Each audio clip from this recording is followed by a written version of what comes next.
अगर आपको अच्छा नंबर प्राप्त करना है तो आप जितना अच्छा प्रश्न को हल करोगे सिस्टमेटिक तरीके से, आपको नंबर उतना ही अच्छा मिलेगा। बच्चों, आपका स्वागत है। आज हम सब अध्याय 4 द्विघात समीकरण में भाग 2 को पढ़ेंगे और इसमें हम 1 नंबर और 2 नंबर के प्रश्नों को शामिल किए हैं। ये सारे प्रश्न आपके अनुसार से लिए गए हैं। आइए, यहाँ पर पहला प्रश्न है, बिना हल किए निम्नलिखित समीकरण के मूलों के लक्षण बताइए। हमको मूलों का लक्षण बताना है। मूलों का लक्षण हम आधार पर ज्ञात करेंगे। मूलों का लक्षण हम विविक्तिकरण निकाल कर ज्ञात करते हैं, जैसा हमने आपको फार्मूले में बताया था कि अगर डी हमारा 0 के बराबर में होता है तो 2 समान मूल होते हैं, और यदि डी 0 से बड़ा होता है तो 2 भिन्न भिन्न मूल होते हैं और वास्तविक मूल होते हैं। अगर डी हमारा 0 से छोटा है तो कोई भी वास्तविक मूल नहीं होता है। तो आइए, सबसे पहले हमको डी निकालने के लिए जो ये समीकरण दी हुई है इसकी हम सर्वव्यापक समीकरण से तुलना कर लेते हैं। तो लिखेंगे यहाँ पर दी गई द्विघात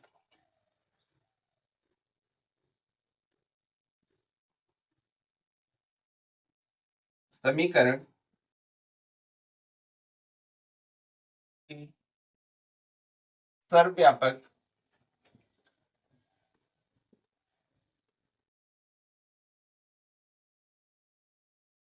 समीकरण। द्विघात के सर्वव्यापक समीकरण क्या है बच्चों? A x square plus b x plus c बराबर 0 से तुलना करने पर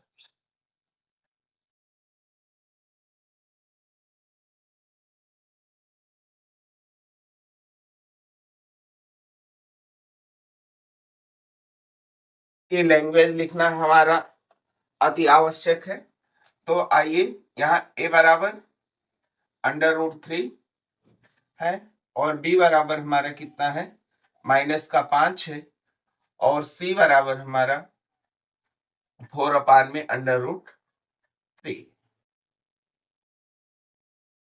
अब हम डी निकालेंगे। सबसे पहले डी बराबर बी स्क्वायर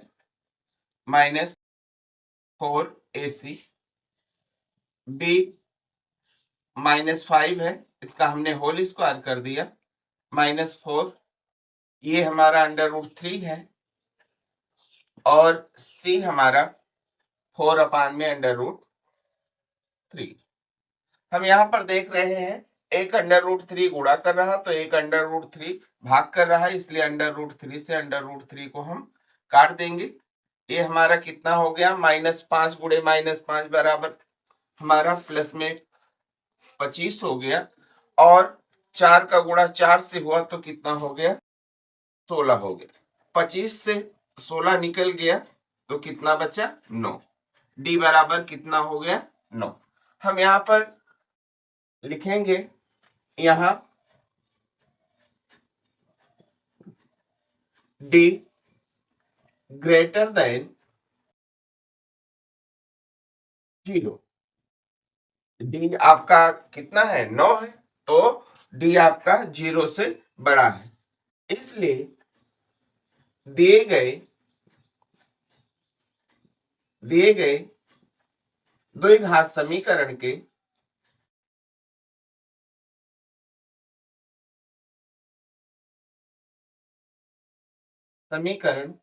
के दो भिन्न भिन्न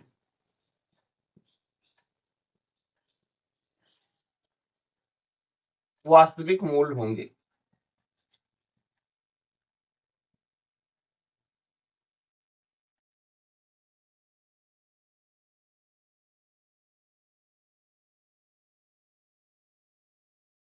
ये हमारा क्या हो जाएगा, मूलों का लक्षण। आइए अगले प्रश्न पर।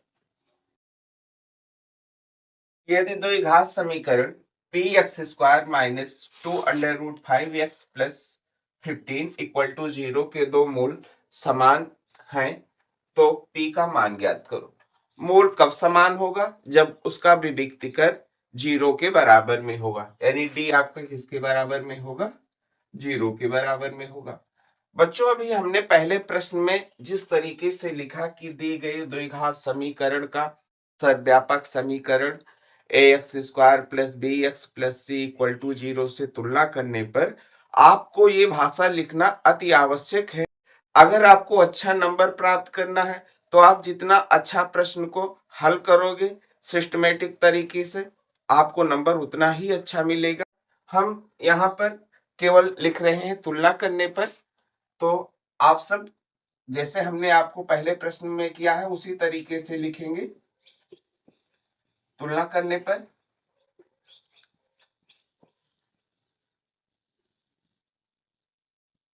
ये इक्वल टू हमारा कितना हो गया p, एक्स स्क्वायर का गुणांक p है और b बराबर हमारा -2√5 है और c बराबर हमारा प्लस का 15 है। अब चूंकि मूल समान है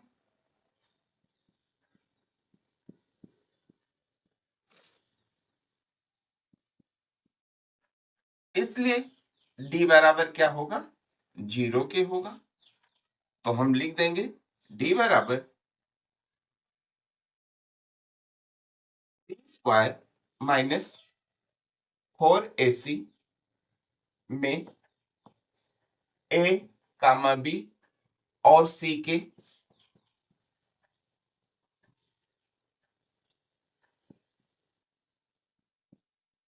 मान को प्रतिस्थापित करने पर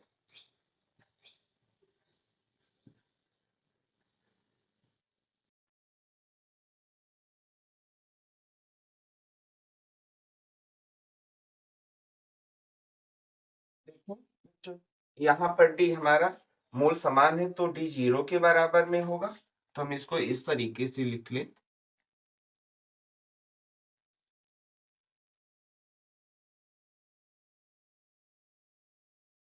इस तरीके से भी लिख सकते हैं। तो हम यहाँ मान स्थापित कर रहे हैं।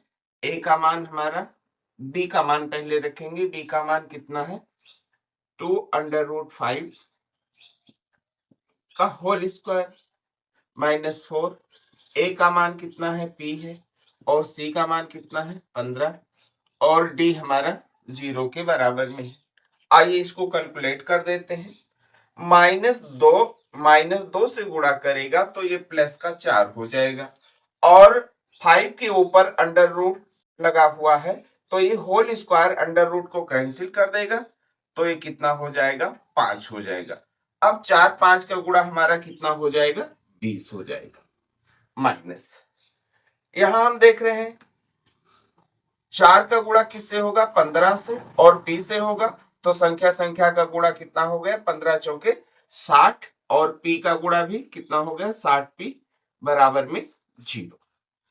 हम -60p को इधर रोक लेते हैं और 20 को इधर ले जाते हैं। माइनस का 60p बराबर -20, दोनों तरफ माइनस माइनस हो गया, कैंसिल हो गया। अब हम p का मान निकाल लेंगे, इसलिए p बराबर हमारा 20 और बटे का 60 हो जाएगा। 20 1 20 और 20 3 60।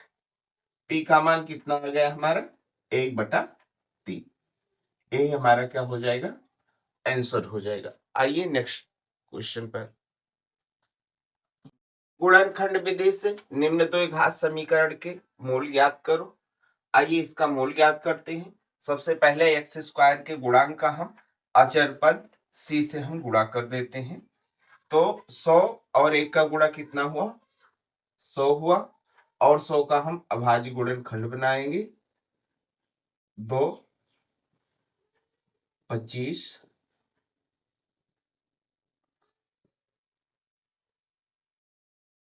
हम यहाँ पर 100x स्क्वायर लिख देते हैं और इसके बाद जो चिन्ह होता है इसको ज्यों का त्यों लिखते हैं।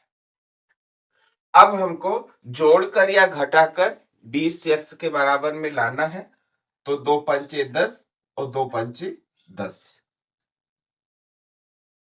-10x और फिर माइनस 10x, माइनस का चिन्ह हमने क्यों लगाया, जिससे माइनस माइनस हमारा जुड़ के किसके बराबर हो जाए, माइनस 20x के बराबर में हो जाए, +1 इक्वल टू में 0। यहाँ दो खंड हमको प्राप्त हुए, मतलब दो जोड़ा प्राप्त हुए, दो जोड़ा प्राप्त हुए, एक ये और एक ये। इसमें हम देखते हैं सबसे पहले संख्या में कॉमन क्या है, 10 है, क्योंकि 10 के पहाड़े में 100 आता है। फिर हम चर पद में देखते हैं तो यहाँ x स्क्वायर है और यहाँ x है, तो छोटी घात को हम कॉमन में ले लेंगे। 10x से हमने 100 स्क्वायर को भाग दिया तो हमारा कितना बचा, 10x बचा, और 10x इधर निकल आया है पूरा का पूरा, तो 10x से 10x को भाग दिया तो 1 हो गया। इस चिन्ह को हमने लिख दिया, जो का त्यों लिखा जाता है। और यहाँ देख रहे हैं कॉमन हमारा कुछ नहीं बन रहा, संख्या में भी कुछ कॉमन नहीं है। हाँ, एक जहां पर कुछ कॉमन नहीं होता वहां पर एक कॉमन होता है, तो हमने एक कॉमन लिख दिया और इसको 10x लिख दिया। और माइनस और प्लस का गुणा यहाँ पर माइनस, वैसे ये माइनस का चिन्ह प्लस के चिन्ह को भाग देता है तो ये माइनस में आ जाता है, लेकिन आप ऐसे जानिए माइनस प्लस का गुणा यहाँ माइनस, अगर यहाँ प्लस होता यहाँ प्लस होता तो प्लस प्लस का गुणा यहाँ प्लस लिखते, अगर यहाँ माइनस होता तो माइनस माइनस का गुणा यहाँ प्लस लिखते। इस बात पर आप सब ध्यान देना। और फिर 1 हो गया बराबर में 0। ये हमारा 10x माइनस 1 ब्रैकेट में जो हमको खंड प्राप्त हुआ है या पद प्राप्त हुआ है उसको एक बार लिखेंगे, और जिसको हमने कॉमन लिया है इसको हम जोड़कर लिख देंगे। -1 को हमने 10x के साथ में जोड़ दिया बराबर में 0।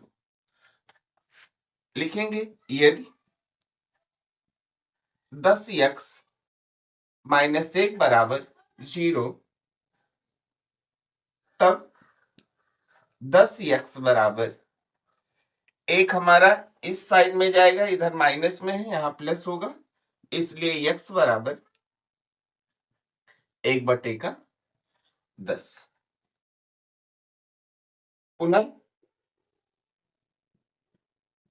एक खंड में हमने x का मान निकाल लिया, दूसरे खंड में निकालेंगे। पुनः 10x -1 बराबर 0, तब 10x बराबर में 1, इसलिए x बराबर में 1/10।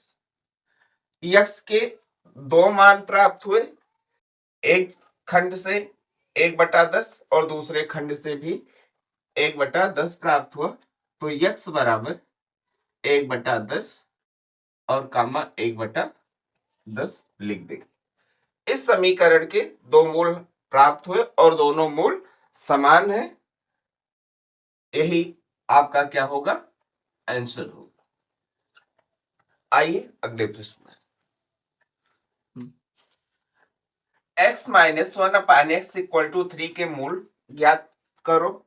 इसका मूल कब ज्ञात होगा, जब दी गई समीकरण हमारी द्विघात समीकरण के रूप में परिवर्तित होगी। तो आइए सबसे पहले हम इसको द्विघात समीकरण के रूप में परिवर्तित करते हैं। x का गुणा x से करेंगे तो x² हो जाएगा, माइनस का 1 अपान का x बराबर का 3 के नीचे 1 लिख दिया हमने और इसका क्रॉस मल्टीप्लाई कर दिया। x² - 1 का गुणा आपका 1 से हुआ तो x² - 1, और x का गुणा 3 से हुआ तो 3x। 3x को इधर ले आओ, x² इधर प्लस में है, इधर आके माइनस में 3x हो गया और माइनस का 1 इक्वल टू में 0। ये हमारा द्विघात समीकरण के रूप में समानीत हो गया। अब हमने आपको द्विघाती सूत्र बताया था, जिसको श्रीधराचार्य सूत्र भी कहते हैं, उसका प्रयोग हम इस द्विघात समीकरण का गुणनखंड करने में करेंगे।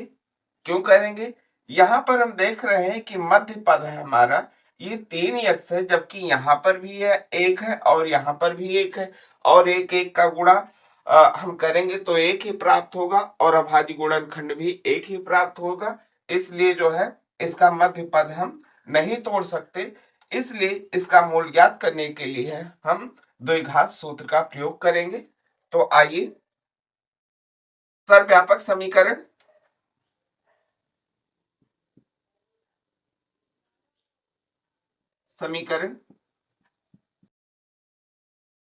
ax square plus bx plus c बराबर 0 से तुलना करने पर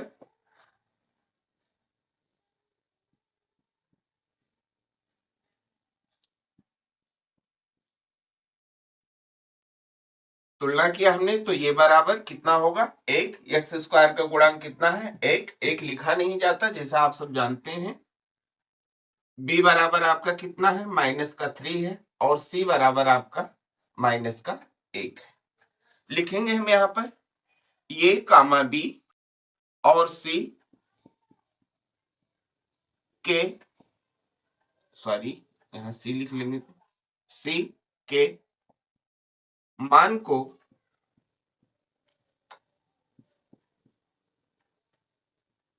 द्विघाती सूत्र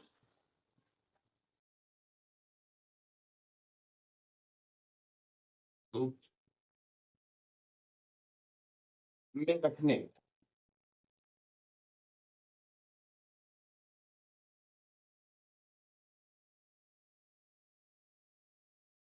द्विघाती सूत्र आपका क्या है, x बराबर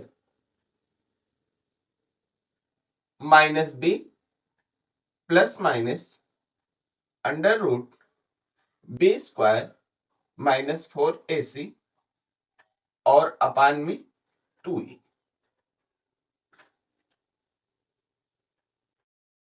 b आपका कितना है, -3 है, यहाँ एक माइनस का चिन्ह पहले से है तो माइनस और -3 को हम ब्रैकेट में रख देंगे क्योंकि माइनस माइनस का गुणा हमको अगले पद में करवाना है। प्लस माइनस का चिन्ह लगा देंगे। फिर भी हमारा कितना है, -3 है तो -3 का होल स्क्वायर कर देंगे, -4 और ये का मान कितना है 1 और c का मान कितना है -1 और 2 और a का मान 1 है। ध्यान से देखिए बच्चों, यहाँ माइनस माइनस का गुणा हमारा क्या हो गया, +3 हमारा प्लस में होकर बाहर हो गया और प्लस माइनस यहां पर आप देखें -3 का होल स्क्वायर है तो ये प्लस का कितना हो जाएगा, 9 हो जाएगा और ये माइनस माइनस का गुणा हमारा क्या हो जाएगा, प्लस हो जाएगा और 4 1 के 4 हो जाएगा। ये कितना जुड़कर हो जाएगा, 13 के बराबर में हो जाएगा। तो हम यहाँ पर सीधे कितना लिख रहे हैं, √13 लिख रहे हैं और 2 का गुणा 1 से हुआ 2 हो गया। x का ये मान हमको प्राप्त हुआ। अब एक बार हम धनात्मक चिन्ह ले ले क्योंकि यहाँ दोनों चिन्ह लिखा है और एक बार हम ऋणात्मक चिन्ह ले ले तो हम लिखेंगे धन चिन्ह लेने पर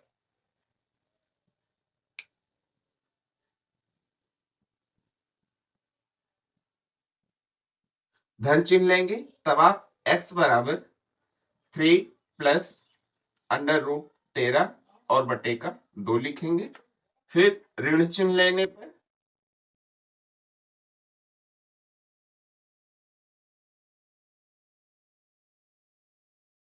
x बराबर आपका 3 माइनस √13 और बटे का क्या हो जाएगा 2। x के कितने मान प्राप्त हो गए, 2 मान प्राप्त हो गए। एक कितना 3 प्लस √13 बटे का 2 और दूसरा 3 माइनस √13 और बटे का, ये आपका आंसर हो जाएगा।